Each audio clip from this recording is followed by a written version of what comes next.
one lecture of this academic year. My name is Philippe Kyojun Kim, Art Department faculty and interim chair of the Visiting Artist Program Committee until Aaron returns, hopefully. We are honored to host Ebru Yildiz today and want to extend an especially warm welcome to her to Cornish. We're excited to hear her discuss her work, and our students are looking forward to doing their studio visits with her this afternoon. Cornish College of the Arts is located on the ancestral lands of the Coast Salish peoples, especially the Duwamish tribe, a people that continue to honor their ancestral heritage and are currently fighting for federal recognition. If you're interested in learning more about how to support these efforts, please visit realrentduwamish.org. Ebru Yildiz understands the artistry of a timeless portrait. The New York via Turkey-based photographer has illuminated an array of faces including Mitski, Laurie Anderson, Interpol, Pink, Rhiannon Giddens, Sharon Jones, Nico Case, and John Cale. Her simplicity is a signature. A tight window fitted plainly around an open, soft face, often in crisp black and white or the occasional rich palette of color bathed in melancholy blue tones. The result is a slowed down kind of feeling, even meditative. That ability to freeze a vulnerable moment in time plays a large part in her documentary work as well.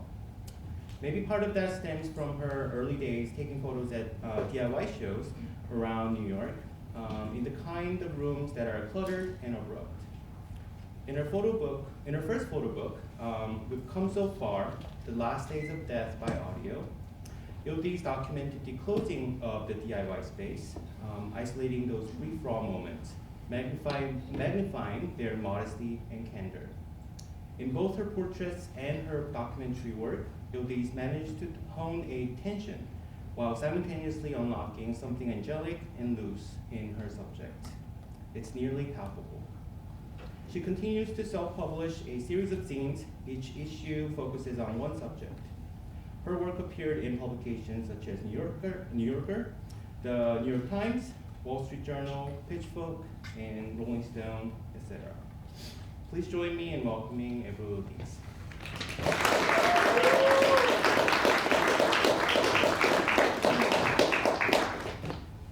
Hello. First, I'm really glad that I can see your faces because it makes it a little bit easier. But thanks so much for the sweet introduction. My name is Ebru Yildiz. I am a New York-based portrait photographer who specializes in music. And I'm originally from Ankara, Turkey, and I moved to New York around 1998. And being from a developing country, being an artist or a photographer, it never even occurred to me. Like, I didn't even know that could have been a possibility. So when I moved to New York, the only thing that I wanted to study was advertising and marketing. But I somehow ended up taking a black and white darkroom class, and I absolutely fell in love with photography. So I started taking photos, but it was a very, very slow start because I think at the very beginning I really didn't know what excited me, what I wanted to photograph. So like most of my photos were very boring, and like I knew that I have interest in people, but I didn't have like the courage to go up to people and ask if I can, if I can make their portrait. So one day though, even from like my high school times, like music has always been like a dominant and constant thing in my life. So when I moved to New York, I started going to shows a lot. So taking my camera to one of those shows was kind of like an extension of that interest. And finally, like when I did that, it was it was a moment of like, oh wow, I can do this because like I don't have to talk with people or I don't have to interact with anyone. I can just come into a show, take photos, and go to the darkroom to develop them. So it was kind of perfect.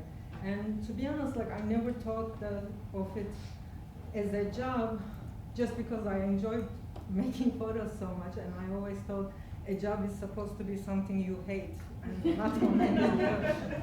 So, and at the same time, during that time, I was on a work visa, so I couldn't have taken any freelance work anyway, so that's why I never even considered pursuing it. And you know, slowly I started making friends in the music industry because I was going to shows every night, and you know, my camera was giving me a purpose to be at the shows, and I slowly started making portraits of my friends, and that's why I started with this photo. Her name is Shilpa Ray, and she's a local artist, and her music is absolutely incredible, and this is one of the first portraits that I made that ended up on an album art. And the other important thing about this photo is I did it actually in my living room and with a Home Depot light, like which I bought like for $5. And and like I broke a mirror and tried to make a little mirror sculpture to shoot from. So everything was like really DIY. So this always reminds me that like you really don't need like fancy equipment to make a portrait that you feel proud of. And you know, for 10 years, like I kept like shooting live shows, shooting my friends, and finally, when I got my green card, I was like, you know, maybe like I should give it a try and see if I can get any freelance assignments. And I'm like, since I already had a full-time job, and I'm like, oh, who do I want to shoot for? And then, you know, I kind of made a list of like top publications I wanted to shoot for, and I sent out like a couple of cold emails. And Pitchfork, I don't know if you all know, but Pitchfork is, especially at the time, a very well-respected independent music website it was. And they were the first ones to get back to me, and so I started getting assignments from them, which was very, very cool because, you know, it gives you a lot of access to a lot of interesting artists. And but of course, like, you know, I definitely kept my full-time job because, you know, there's no way I can make a living from the money I was making from Pitchfork. But the good thing about that is like they started sending me to festivals to cover the festivals for them, which included making festival, like covering the shows, of course, but also getting time with artists like one-to-one to make quick portraits. And so it was actually kind of I always call it like the boot camp or the crash course of learning how to make portraits, because you are in an environment where you only have 5 minutes with this person, and you need to shoot multiple people within a very confined space, so you need to find different parts of the festival grounds to make it interesting and, you know, different. So it is a really big challenge, and also you kind of have to connect with the subjects like within like such limited time. So this is Chelsea Wolfe. It was at a festival, and this is actually the first time I've shot her. And this is Jamie XX, and this is like, I like showing this photo because this is actually an entrance to a bathroom. So that's like how, like, I mean, you can't tell it is a bathroom if I don't tell it. But it is like, you know, you just need to get creative with where you place them. And other thing that I always pay attention to, I try to find spots that have like interesting lighting. This is Mac DeMarco. And you know, another reason I like this photo is because he's usually like very goofy in photos, but this is kind of a different side of him which resonates with me more than the other stuff. Sean Lennon and Charlotte Moore. This is Cameron and Tim Presley, and these were all done in the same festival. Like, I just wanted to show you how I was trying to do it to make it look different and interesting. And this last one is also made at a festival, but at this point, like, I was able to set up like a little portrait studio, and you know, people were coming to me instead of me trying to wrangle them like around the festival, and so that was like really, really good and like so much easier. And I don't know if you're familiar with her, but this is Laurie Anderson. She's a, you know, a really, really important multidisciplinary artist. Like, she's just absolutely incredible. This was shot in 2017, and since I'm such a big fan of her, like I didn't know if we were gonna get to have any time to do portraits, but I wanted to see her show, so I went to see her play. So right before she began playing, she started talking to the audience, and she said, "Look, I recently watched an interview with Yoko Ono, and the interviewer asked Yoko Ono what he thinks about Trump. And she started screaming, and she didn't stop. Like, so whatever the interviewer was asking or doing, like, she just like a continuous scream. And Laurie thought that like that was like really, really inspiring, and it kind of made her feel relieved somehow. So she asked the whole audience to scream, like if you would scream. So we all did, and it was a really, really special moment. I still get, well, I can't tell I have the goosebumps because I'm nervous or I'm thinking about this. But that was like such a special moment. So I started like going around the festival ground, like I tried to like work myself up. I'm like, if I do a portrait with her, I'm just gonna ask her to scream. I'm just gonna ask her to scream. But just because, you know, considering you have only like 5 minutes and it is Laurie Anderson, it kind of takes guts to ask her to scream for a, you know, photo that, you know, she doesn't even know yet. So she came in, and I was like, I was really moved with what you did, so would you mind screaming? And she did, and it was actually a silent scream, which I thought, I don't know, it is like even more goosebumpy, I guess.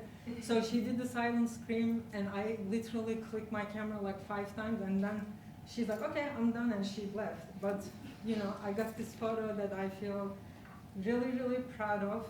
And it also, you know, turns out that she really liked the photo too. So like a couple of years later, she, you know, still remembered it and hired me to do her publicity photos, which was like really, really cool.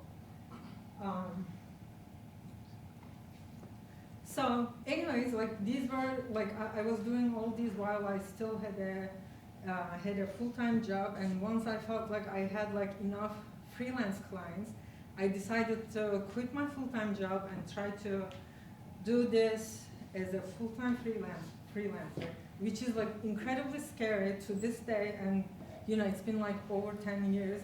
I'm still scared to be a freelancer, but here I am. So like these days I get like 3 different kinds of jobs, I guess. Like some of them are editorial, and you know, the editorials, when I say editorial jobs, like I mean getting an assignment from a magazine or a blog, and you know, going out and spending time with an artist. And it is usually, you know, creatively very satisfying because they don't normally like dictate how you should do your shoots. Like, you know, they don't like force you to, oh, do this, make color, or, you know, shoot here. So it is kind of like looser, which makes it interesting. And almost always they have really cool subjects. So when I say cool subjects, they're either already like well-established artists, or they are like up-and-coming artists that are like really interesting. And you know, the second one is the commission work, which is like my bread and butter. And for these, like, I get hired by like record labels, artists themselves, artist managers or publicists. So it is usually around an album that artist is about to release, and I either do like publicity photos, or we do like a whole package where you shoot it for like album cover, merchandise. So there are like different ways of like using this. And these are kind of like better depending on who the artist is and who the label is and where the artist is in their career, because depending on that, the budgets shift. But they're much better paying than any magazine jobs. And the third one is the ones that I assigned to myself, which I call them like self-initiated projects. And I think they're like, so when I say self-initiated projects, like I kind of find things that I have interest in, and I spend my time and energy like without expecting any monetary return, basically. And they're usually very fun and very creatively fulfilling and very low pressure. So I kind of want to walk through like some of the stuff that I did. Like first, I want to start with like some of the editorial stuff. This is Snail Mail, Angela Olsen for a UK magazine. This is a band called Drive-By Truckers. This was for New York Times. And I recently shot with Julian Casablancas, who is from the band Strokes and The Voids. I actually got to shoot with him twice this year, so these are the covers for those. This is Georgia Smith for Pitchfork. And I kind of put these here, like this one it actually was a press photo that I did for the band, but it ended up on a magazine cover, and sometimes this happens, like this is part of like that package thing I was telling you about. This is Nora Jones, who I shot for Rolling Stone. This is Perfume Genius. It was a Pitchfork assignment.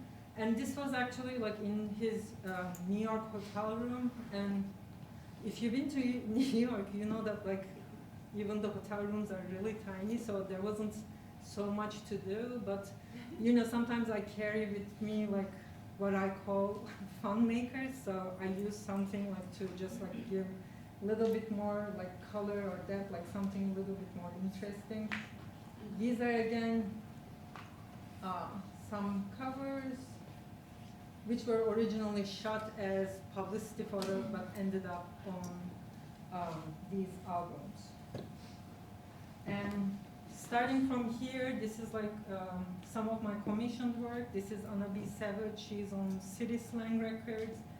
And like I'm gonna get into like how I develop ideas for shoots, but her songs had like lots of bird themes and hands, and so these were like based on that, like they weren't like just some random props.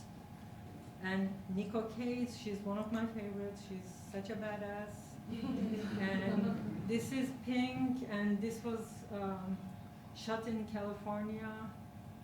Rhiannon Giddens, The Hives.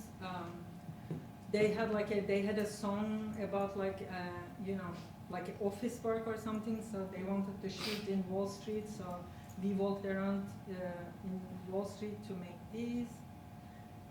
Mdu Mokhtar, they're like on one of my favorite record labels called Matador Records, and Mitski. So I wanted to include these photos especially just because like this was one of the bigger projects that I worked on, and it was it wasn't a typical press shoot, and just to give you like a sense of like intensity of the project. So normally when you do like a publicity album artwork shoot, they like, if you are lucky, they ended up using maybe like 10 photos in total throughout the whole album cycle. And in this situation, they used 80, which is like unheard of. Like I still can't believe it. But I did take the count, so it is like definitely more than 80. And it was like it was a very like one of the most pleasant shoots I have ever done. And it is also like she's like really, really performative, so it really helps. So the other reason I especially put this photo, just to show that it was actually on a billboard like all around the country and even in Europe as well.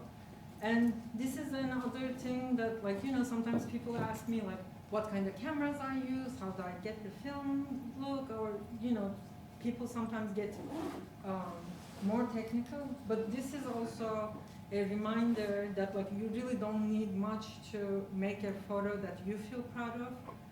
And this was made with a Holga camera. I don't know if you know it, but they're like a plastic camera with a plastic lens that you can buy for like $20.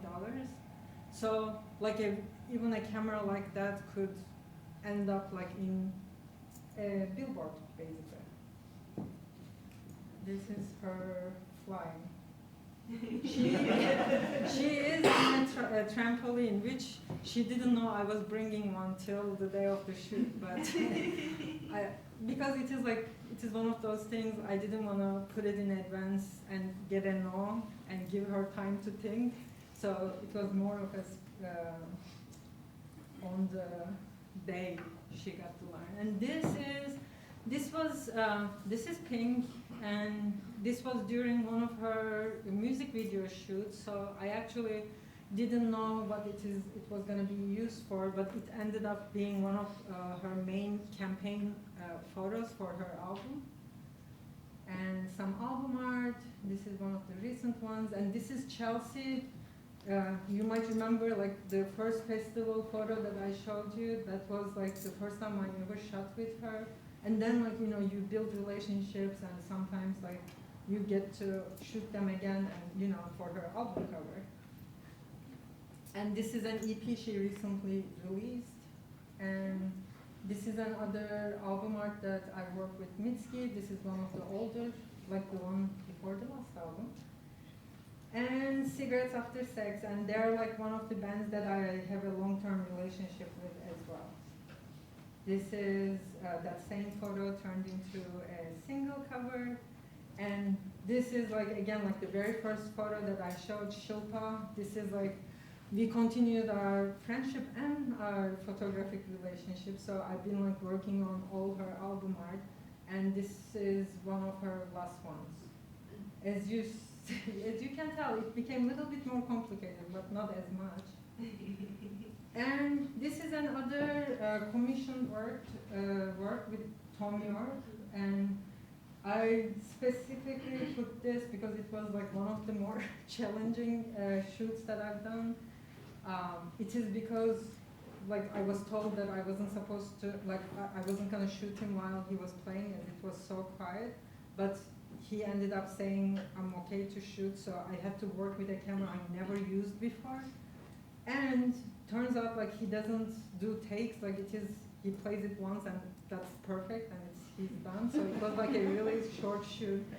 So I didn't get to mess with my camera to figure out to get more good at it, I guess. This is Lucy Bakers. This was like, some people know her from Boy Genius, but she's an incredible solo artist. This was her for her last album. So the other fun project I had was this. So this is like, they're two different bands, and it was a collaboration between them, and both of them I love. One of them is New York City local band called Uniform, and the other one is a Japanese band called Boris. And I love both of the bands, so when I had the opportunity, I was like, really, really excited. And of course, there was a catch. Turns out I couldn't, they're not gonna be in town at the same time, so I have to photograph them separately and somehow combine them.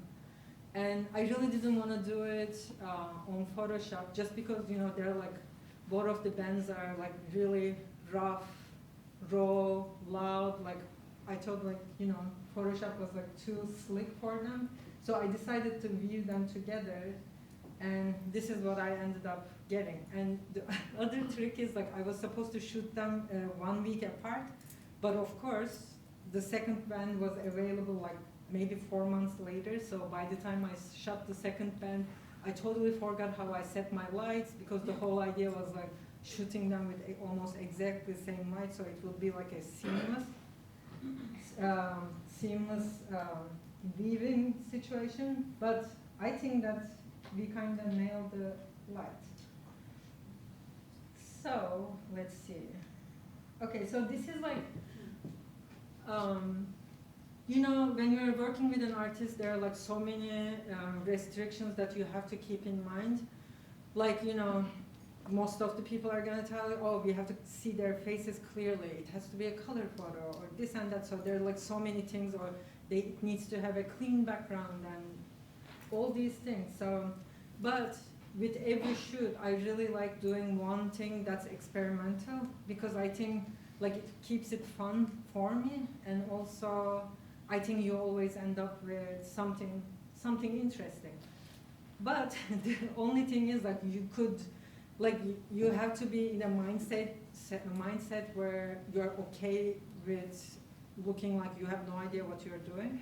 And most of the time, I really don't. I have to be honest. This is like, you know, it is kind of like an error. Like you just like try it, trial and error. Like that's all there is to it. But, I love making these, and I kind of think they make all the difference. So this is again like Chelsea Wolf, and I wanted to show this photo specifically because this is me working. This is the behind the scene photo of this photo. So what's happening is, like, behind my back is the actual area that we are supposed to be shooting in. A light setup that we spend like hours setting up and perfecting. And like, you know, the people that I work with always makes fun of me because, like, you know, we spend all these hours and I'm like, yo, no, the shadow should be here, there. Like, we really work hard on it. And then all of a sudden I see like a sliver of light somewhere else and I go shoot in there. So it could be really frustrating. But I think it is like, it's usually like ends up the photo, if not like, you know, I don't know. There's something about it, like there's magic to it just because you can't really plan it. And I really like that about it. So I always try to keep my eye open for everything else, because sometimes you get like so lost in what you're doing, like you kind of forget what else is happening around there. When it comes to light, like I try to be a little bit looser, I guess. And this one again is like one of the experimental things that I was telling you about. It is called light painting.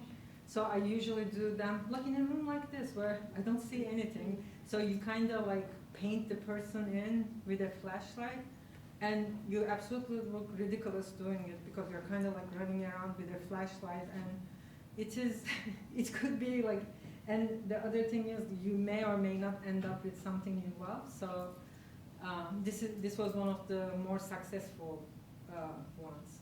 And of course, like, you know, like all the things here, I'm like showing you my successes, but I can assure you there are like many mistakes and many weird shots as well. So starting from here is my personal work. And this is usually with people that I find intriguing and I want to make photos with. For example, this is a dance duo called Dragon Sisters. They're usually in drag dancing. They're also musicians. So this was a simple portrait shoot. And this is Ebru Rundle. She's one of my favorite musicians. And I usually think of these as like more like long form photo essays in, you know, some way. And I turn these into zines. So like zines is in like small, not necessarily well printed books. And we shot this at Chelsea Hotel, which is like one of my favorite places. And this is Ice Age. Again, it is from my one of my zines. This is Mitski again. Like I have a long-running relationship with her, and we did one of these zines together, and this was from that. And this is Sloppy Jane. I mean, as you can tell, she's like just like I didn't ask her to do this. Like this is like normal, her normal self. So it is like it is really interesting. And starting from here, I'm gonna show you some photos from my first baby. There was a DIY music venue in Williamsburg, and it was one of the longest running illegal places in New York. And they were like around for almost 10 years, and they're known to give people their first break in New York. I don't know if you would know what CBGB is, what Ramones, Blondie, like Talking Heads, they all used to play at CBG, and that's how they got their break. So this is kind of like my CBGB. I can tell you, that's like the best way I know how to explain. And this is like the person who started this place is one of the first local bands I ever shot. It is a band called A Place to Bury Strangers. And they also have the Death by Audio pedals.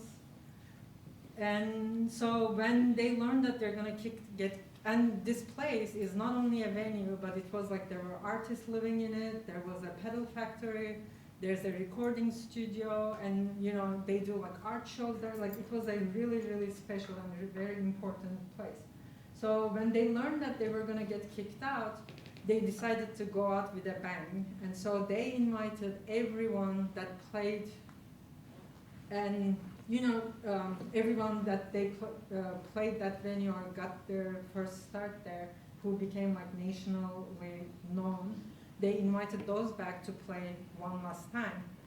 So this is like the last 75 days of all that. So these bands like playing, people moving out, them like partying and all that, and it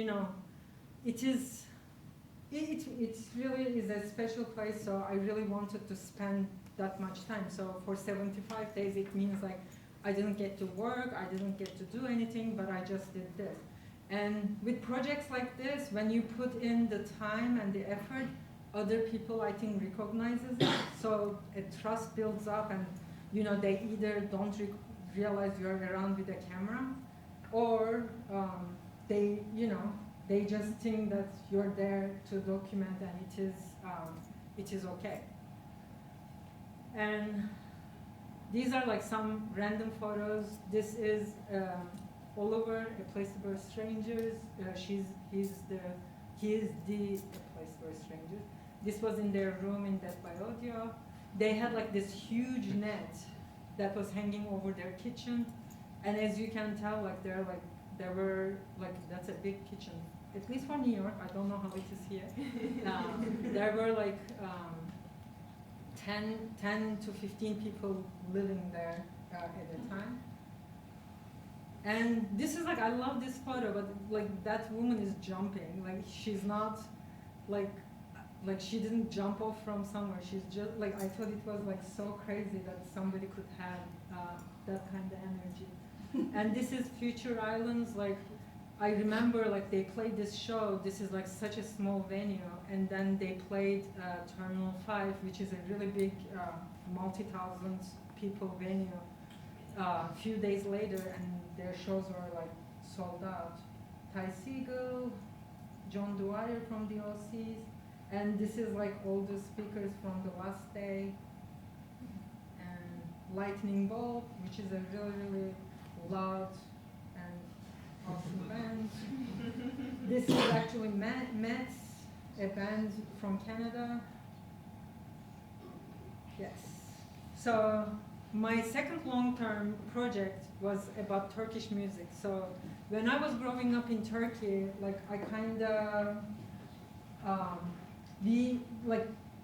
I was gonna say, we were taught to look down on like Turkish music, and instead like listen to like artists from Europe and United States, because that was like the cool thing to do. But it is of course like all their songs and everything is kind of like, just because you hear it like all the time, it is kind of like ingrained in you. Like you don't even know that you know the songs, but you realize you know every lyric somehow. So when I moved to New York, like everybody kept asking me about actually this guy, Erkin Koray. And I was like, I couldn't believe that like people would know him. So I started taking interest in Turkish music a little bit more, and I did like research, and I really wanted to do a project about Turkish music, but of course, like, you know, who has the time and the money to go to Turkey for 2 weeks and, you know, do something like that? At least not me. I'm sure there might be people who have the money for it. But so what I did instead is like, okay, so I really want to put the spotlight on Turkish musicians. I want to introduce them to a bigger audience. How can I do that? So I pitched the project to Pitchfork, but of course, like, that's like, they don't have the money to send me there, and they're like, we are totally cool with publishing it if you do it. So I looked for a grant, and it is like, I sent a couple of grant applications, and I actually got accepted from both. So I used that money to go to Turkey and make this project. And now, like, every time I go to Turkey, I try to add to it, because there are like so many, you know, new musicians coming out every day. And it is like, it is difficult to be a musician from a country like Turkey, because it is like really hard to travel and tour, because it is like hard to get visas. It is not even like a money thing. It is like, you know, being from a country like Turkey, like the visas gets like really tricky. And yes, so the last thing that I want to do is I kind of, in order to show you like how I work, I wanted to do like a case study to show you like what I do when I receive an email about a project.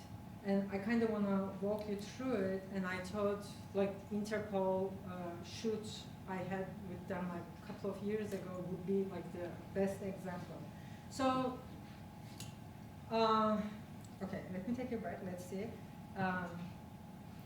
So normally, like, of course, like everything starts with an inquiry. Like I receive an email saying, hey, we have this shoot coming up, do you have the availability during these days, and do you have interest? And you know, once that is established, the drag part of like the whole photography starts, which is like discussing budget. Nobody wants to tell you how much money they have. They never want to pay the full amounts, but it is like, you know, it is kind of like back and forth thing at all times. So they usually ask you to come up with a budget. So in that case, what I do is like I said, can you tell me like who the band is? How many setups are you gonna need? And are these gonna be used for like publicity or album art, or like what are these gonna be used for? And so I ask all these questions, and I gathered as much information as I can, and I send them a budget that includes my day rate and any other foreseeable expenses like studio rental, equipment rental. Like, you know, and I always mention that, you know, if we need like any props or set designs, it might be an additional thing. And it also, at this stage, I'm also very clear about what I'm gonna deliver and when I'm gonna deliver it. So it is like always good to get these things out. So once all these are like settled, the actual fun parts begins. So they, like for this shoot, the only thing that they told me is, oh, the band is interested in German expressionism, or like something like super simple like that. I'm like, okay, so normally the way I approach this is like, regardless of what they say, like I research the band to a point that like I know every single thing about them. I know every single photo they made. I know I know what kind of, you know, album art they did. Like, I really research it a lot.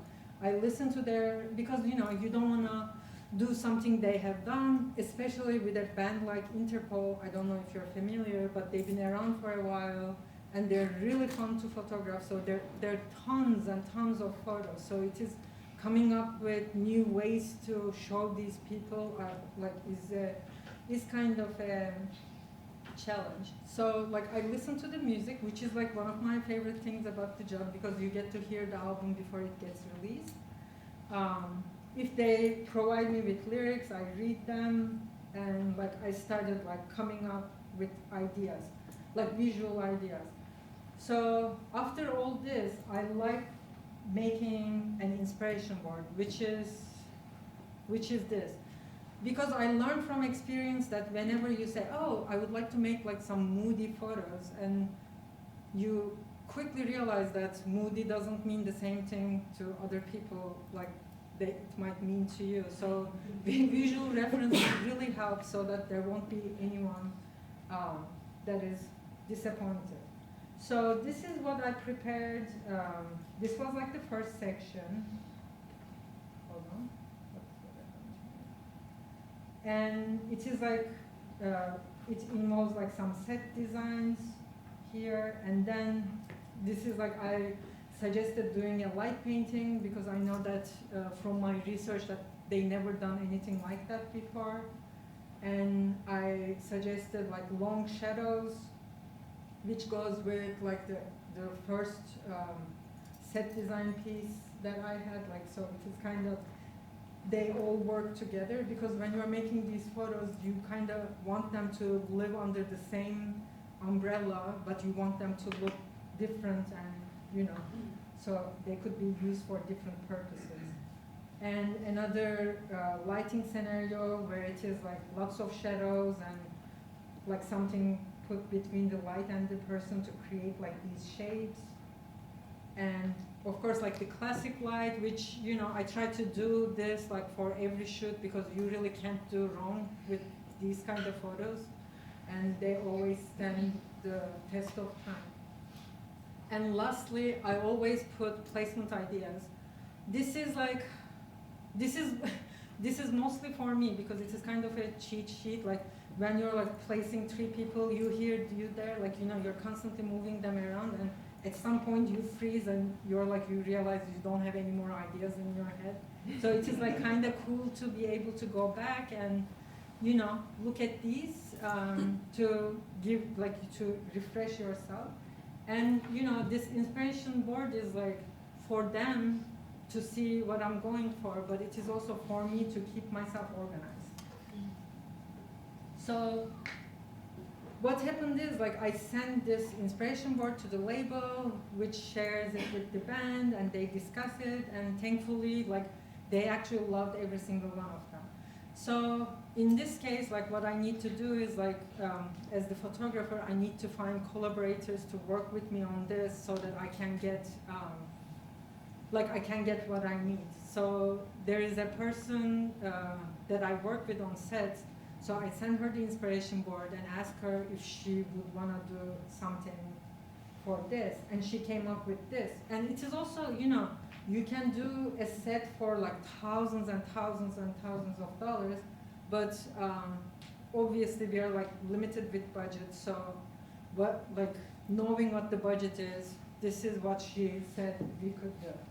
And I really liked it. And then, like, this is ridiculous, but I made a little diagram of it, like a 3D, just to see if it is gonna work like the way I want it. And this is like me testing it with a flashlight to see like how the shadows are gonna move, where I can place my light.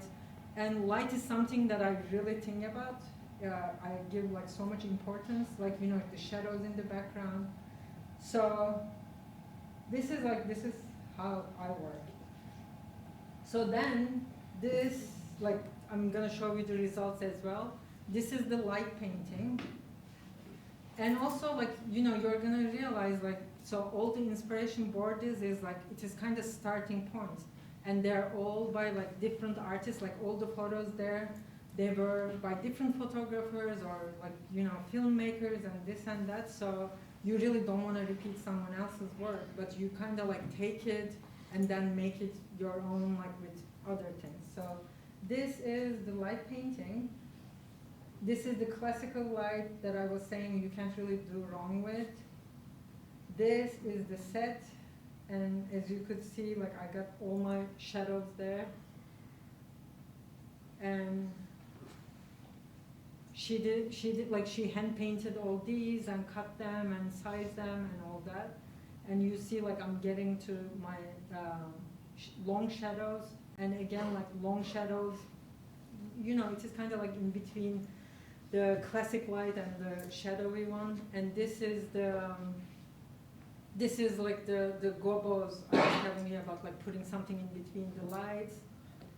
And so this is it. And so like what I do is like after the shoot, like, okay, so I guess like I kind of skip forward in a way. So after like they approved all those, like the shoot day comes, right? Like, so I'm already, I set all my lights, everything tested like way before they walk in, because that's how I was working. It's sets my mind at ease. And usually like on shoot days I'm a mess and I don't want to make decisions like big decisions.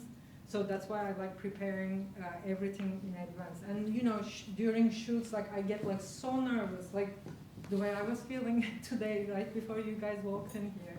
So it is kind of like having like, you know, butterflies in my belly. Like it's just like, it's the painful thing to go through. It was like to a point that I had to find ways to manage my anxiety before the shoot.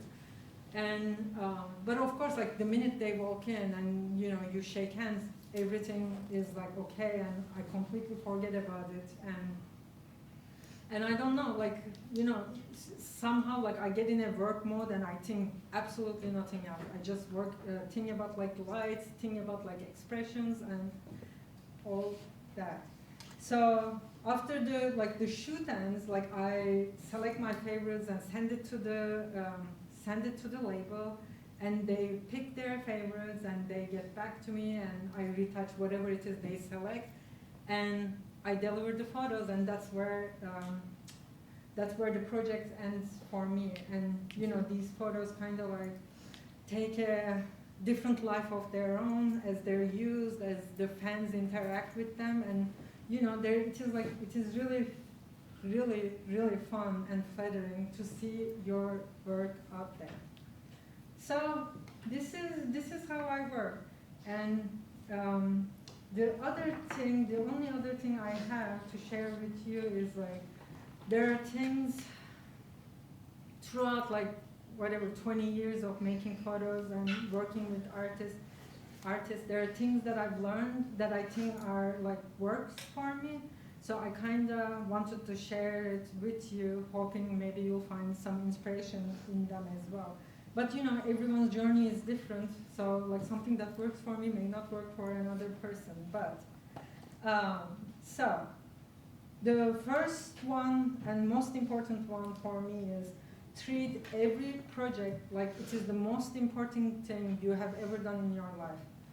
And I think like if you walk into a shoot, or like, you know, this could be like a 5-minute shoot, or like a multi-day shoot like Mitski's shoot, or like you're shooting a friend, or I don't know, doesn't really matter, like whatever it is, you just need to treat it as a really, really important project. By this way, I think you keep the quality level in your work like where it should be according to you, I guess.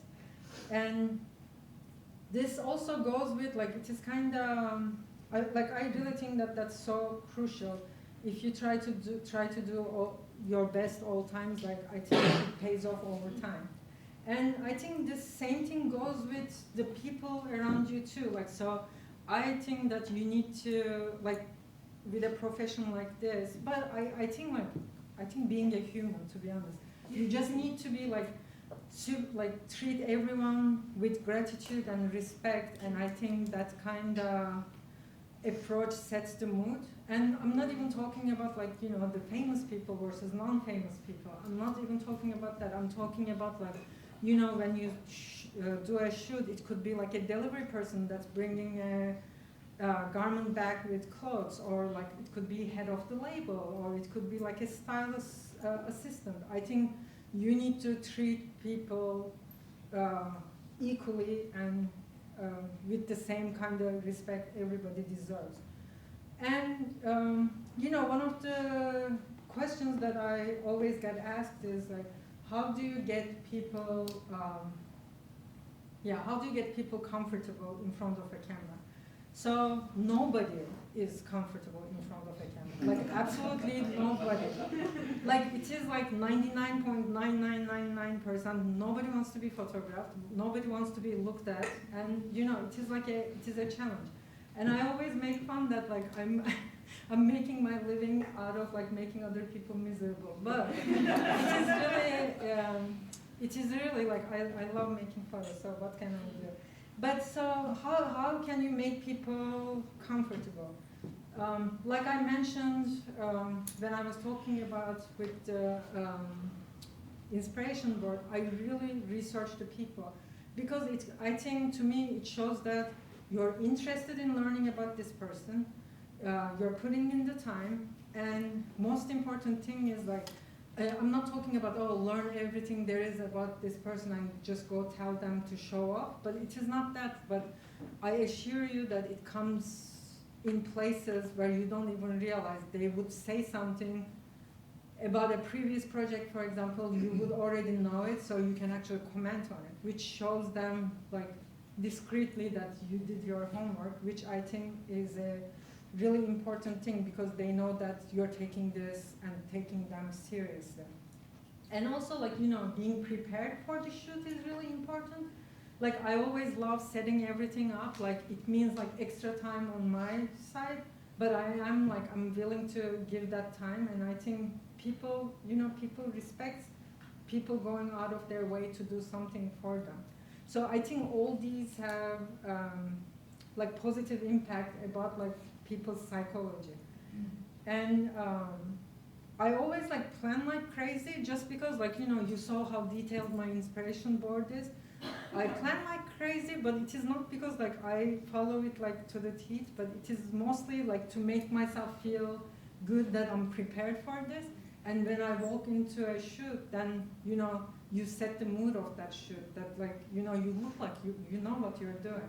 Though I have to say, like, the minute the shoot starts, everything you do is like out the window. Like, that's set.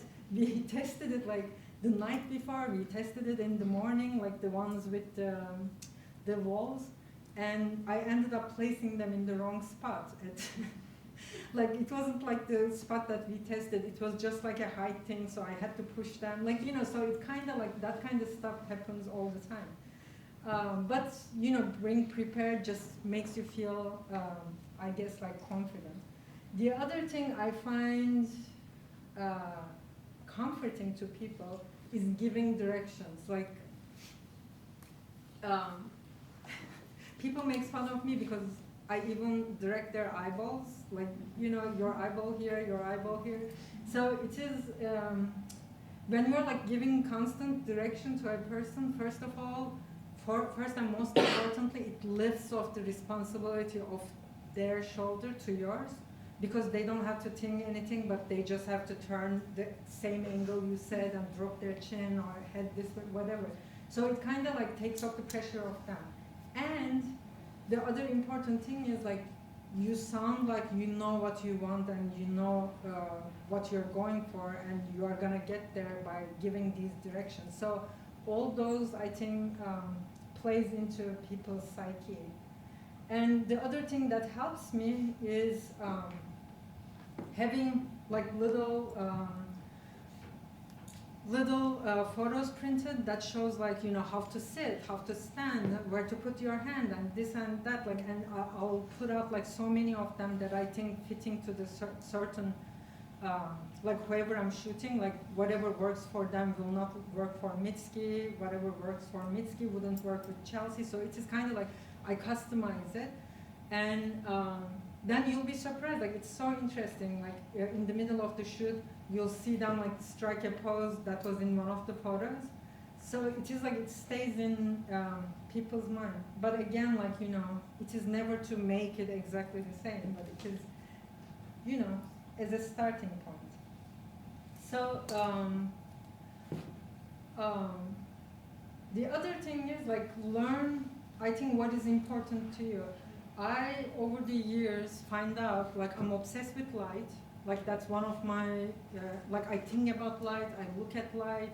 I, like, you know, just before you came, they were saying, oh, there was a reflection from the water bottle, and I'm like constantly like looking where it is and how I can recreate it in the studio or something. So I think about those a lot. So light is really important for me, and the expressions on people's face is really important. Like that involves like their body language as well. So I find that like, you know, everybody talks about like finding your voice, finding your voice. I find that like if you lean onto what you're loving, it kind of becomes eventually your voice. And I think that's how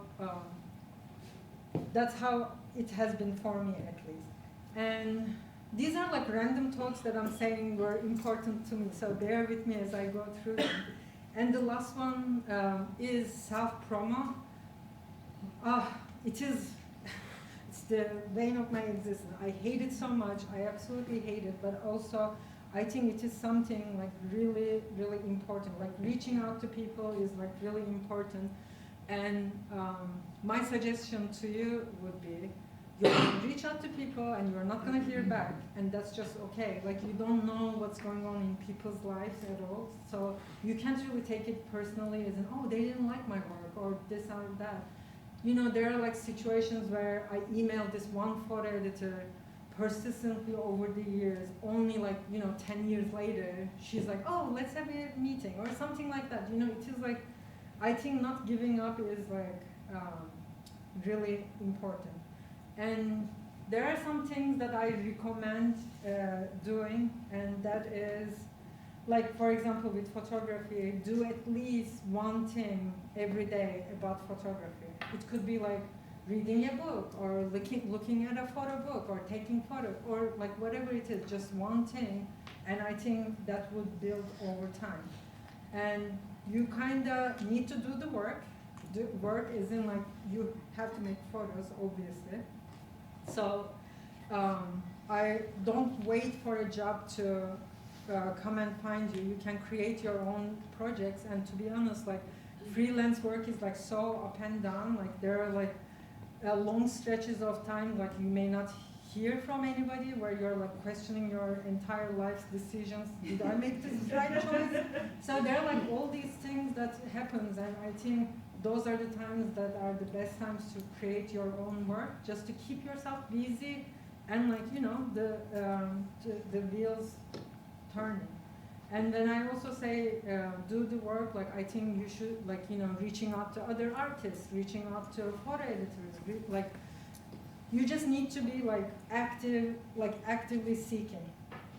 And I know that, like, you know, with Instagram and social media lately, I see it more and more. People like kind of expect overnight success, but it really just doesn't happen in real life. Like I think it happens only like to like 1 in trillion billion, and for normal people, you actually have to work to get to a certain level. So just if you know, expect an you know, overnight success, it is kind of like you're setting yourself up for failure. And building relationships is really important. Like, you know, like in my situation with like hairstylists, stylists, or like set designers, like I was talking about, because if you build your team and continue working with a group of people, like when you have a personal work or like a low-paying editorial job, those are the people that will come and have your back. So I think it is important to have those relationships, and it is also like it is so cool to have people around you from different creative fields that keeps your mind fresh, and like hearing what is important for them like becomes like really inspiring. And be persistent and determined. I think that's you just have to if you agree with me that like the overnight success is not happening, and it may not for most people, you just have to be like persistent and determined.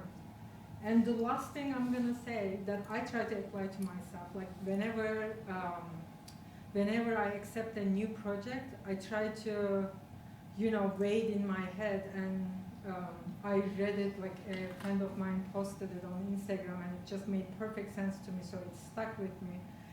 I always say, make sure 2 out of these 3 things that I'm about to say is valid for this project that you're about to take on.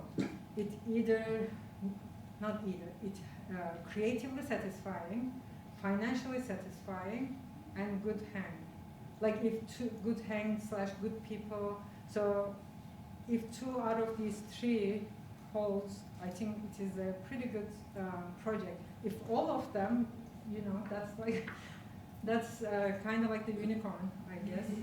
But so that's it. That's all I have. So.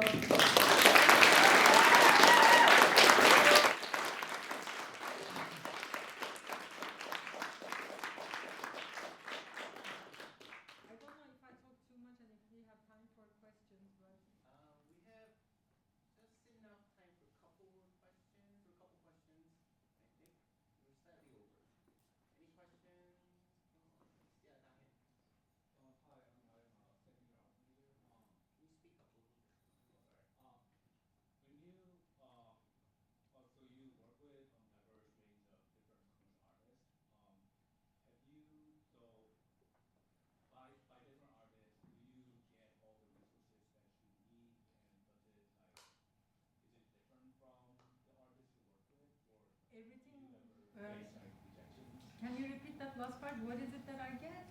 I didn't hear it. The resources that you Oh, so like in terms of there are like I think there are like 2 kinds, like financial resources. It totally depends on how successful the artist is. Depending on that, like the money that you are getting to spend on, like set design and stuff like that, definitely changes. So it is, in that sense, it definitely is not same. And the other, I'm not gonna say resource, but I'm gonna call that like willingness to participate in photo shoots, is also completely different from like artist to artist. There are some artists that know and understand the value of visual, like, for example, Mitski. I think she has a very particular way that she wants her audience to experience her art, and she puts the work in it. Like, so that shoot that I showed you was a 3-day shoot, and it was like, it is rare you get that much time from an artist. It is usually like 1 day if you're lucky. Or like, in Interpol's case, I think we had like 4 or 5 hours. So it is like, I find that to be another resource. So that's like, I guess not resource, but it is like definitely not same in terms of willingness to participate. I even had like, situations where we are in a shoot, like the artist actively didn't want to be photographed even though they were at the shoot. So it all depends. Yeah. One last question.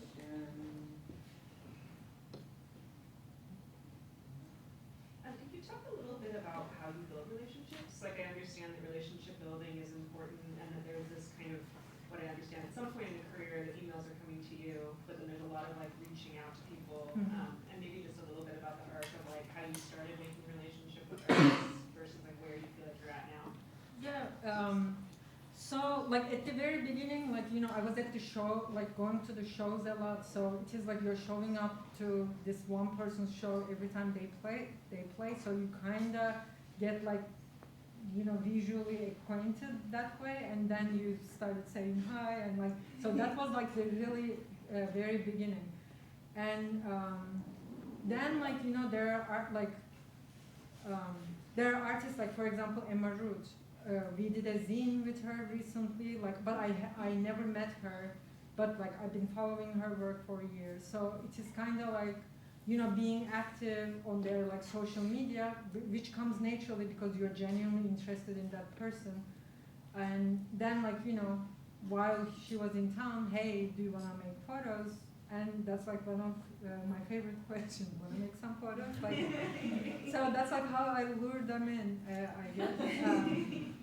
So that's like how and like as you might have noticed, like, you know, with Chelsea, with Rhiannon Giddens, with Mitski, they're kind of like, we've been like photographing together for a while now. Like, so everything I said about like the things like your, let's say, bedside manner, like during the shoots, I think leaves an impression in their head. And like, you know, I always think that people always remembers how you make them feel. So if you're making them feel comfortable and good, and you end up like having photos that they actually like, so they kinda, you know, they kinda come back.